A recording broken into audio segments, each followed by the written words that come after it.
Asan ka? Saan ba nagsuot ang batang yun? Gabi na hindi na tumigil sa bahay. Na kung bata ka, pag nakita kita, malilintikan ka sa akin. Saan ka galing na bata ka? Kanina pa kita hinahanap pa. Saan ka nagsuot? Nay. Saan?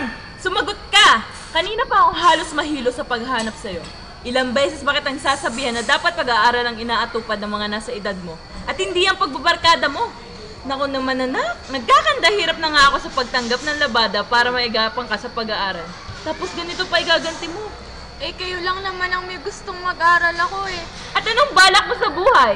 Ang lumibot sa kalye kasama ang mga kaibigan mo? Ang mapariwara ang buhay? Matino po ang mga kaibigan ko. Matino? Matino ba yung halos abutin na madaling araw sa kalye? Nakikipagharutan sa mga lalaki, nananagot ng magulang at nagiging batugan? Anong klaseng kinabukasan ang darating sa'yo? Ako na ang bahala sa buhay ko. Ano ba nangyayari sa'yo? Hindi ka dating ganyan. Naimpluwensyahan ka lang ng mga harot na yon. Sila ang nakakaintindi sa akin at hindi kayo! Ano ba ang pagkukulang sa'yo? Lahat kayo ng mga kapatid mo ay mahal ko at inaalagaan ko. Bakit hindi ka tumulad sa kanila? Yan ang hirap sa inyo. Walang magaling sa inyo kung hindi si Lucy, si Carla at si Popoy. Sila ang masisipag, sila ang masunuring, sila ang mahal nyo, sila lang at hindi ako. Bakit? Ano bang mali sa akin, inay? Walang mali sa'yo. Ikaw lang ang nag-iisip ng sarili mo. Wala akong mahiling sa'yo kundi ang intindihin mo ang pag-aaral mo. Dahil para din yun sa'yo, sa kinabukasan mo. Hindi habang buhay na magkasama tayo at maaalalayan ko kayo. Ikaw ang panganay, kaya gusto ko ikaw mag-alaga sa kanila. Sana intindihin mo ako. Mula nang iwan tayo ng tatay mo, nangako ako sa kanya na ni isa sa inyo ay hindi ko maaaring pabayaan. Dahil biyaya kayong lahat ng Diyos sa amin. Mahal na mahal ko kayong lahat. Pero inay, para sila lang yung inaalagaan mo. Ako lang ang laging napapagalitan. Hindi ganun anak yun. Gusto ko lang may tuwid ang mga prinsipyo ko para sa iyo at sa mga kapatid mo. Dapat na alagaan mo din sila. Maunawaan mo naman sana ako, anak. Hindi ko alam, inay. Ate, maawa ka naman kay inay. Lahat ginagawa niya para sa atin. Hindi mo ba nakikita yun? Oo nga naman ate, pagod na si inay. Maawa ka naman. Hindi mo na nga ako sinasamahan dito sa bahay. Lagi kang wala sa school. Hindi ka namin kasabay sa pagkain kasi andun ka sa mga kaibigan mo. Nakita mo na kung gaano na sila naghahanap sa'yo. Ay! Anak, magbago ka na. Mahal na mahal kita. Sana makita mo yan. Oo nga naman ate, pagod na si inay. Maawa ka naman.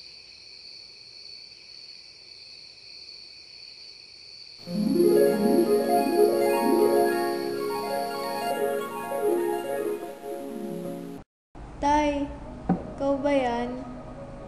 Di na anak, malungkot ako. Bakit po itay? Malungkot ako dahil sinakita ko sa inyo. Pasensya na po kayo itay.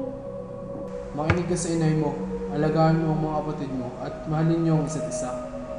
Tay, namimiss na po namin kayo. Maaga ako kanyuhan ng Diyos, marahil may dahilan siya. Huwag nating question ang kanyang hangarin. Anak, hindi ko kayo iniwan. Nandito lang ako. Nakikita ko ang lahat, anak. Kasama ninyo ako sa araw-araw.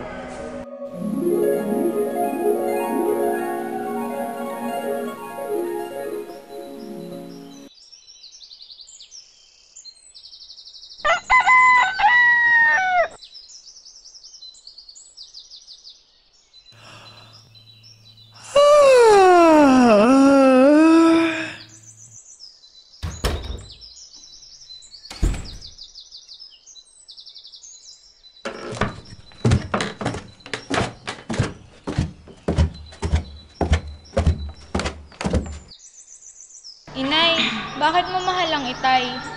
Naku anak, bakit mo naman natanong yan? Naisip ko lang po kasi inay. Noong una, hindi ko gusto ang tay mo. Balita sa aming bayan ang pagiging hambog niya. Kaya nung naligaw siya sa akin, lagi ako nagtatago sa ating kababayan.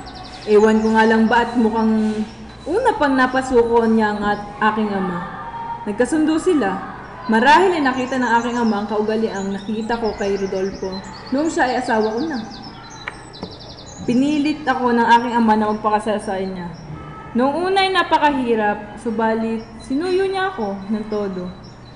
Sobrang bait ng tatay niyo. Masikaso siya. Nakita ko kung gaano siya kabuti.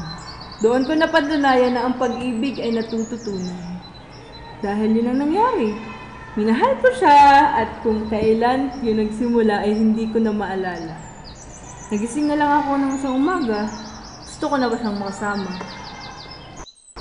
Nakakaiyak po pala ang kwento ng inyong pag-ibig. Oo anak, ni minsan hindi ako nasaktan. Wala akong nakitang kakulangan sa kanya. Puro pagmamahal at pag-aalaga. Sobrang bait talaga ni tatay. Oo, kaya lungkot na lungkot ako nung magkasakit siya.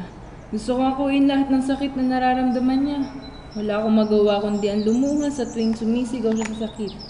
Ang hirap anak, hindi ako makapagpakita sa kanya ng pagsuko. Dapat maging malakas ako, subalit may mga oras na talagang pinanghihinaan ako ng loob. Inay, pasensya na po kayo Oo anak, naiintindihan naman kita. Sana lang simula ngayon, kung may problema ka, tayong dalawa mag-usap. Walang dahilan para hindi kita maintindihan.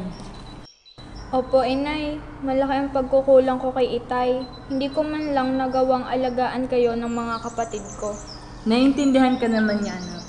Basta ngayon, sikapin mo makapagtapos ng pag-aaral ha. Igagapang ko ang pag-aaral nyo.